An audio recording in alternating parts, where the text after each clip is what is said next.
நம்ம நகரத்தார்குள்ள டிவி சேனலை சப்ஸ்கிரைப் பண்ணாதவங்க சப்ஸ்கிரைப் பண்ணிடுங்க. ஏன்னா இன்னி வரப்போகிற நாட்களில் அருமையான வீடியோஸ்லாம் வர காத்திருக்கு. அதெல்லாம் நீங்கள் மிஸ் பண்ணக்கூடாதுல.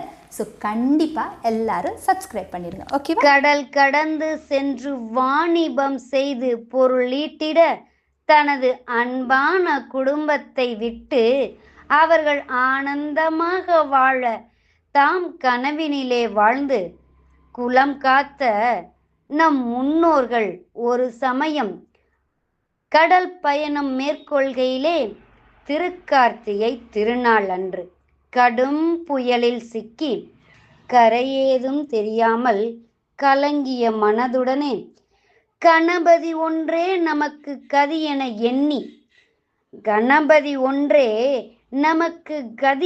எண்ணி நித்தம் நித்தம் தொழுது கரை வேட்டில் தினம் ஒரு நூலெடுத்து கணக்காக 21வது நாள் கரையை வந்தடைந்தனர்.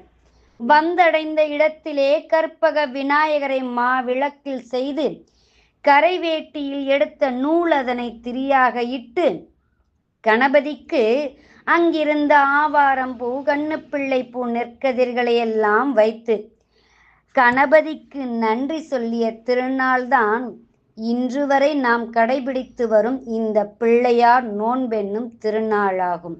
அனைவருக்கும் பிள்ளையார் நோன்பு தின வாழ்த்துக்கள்.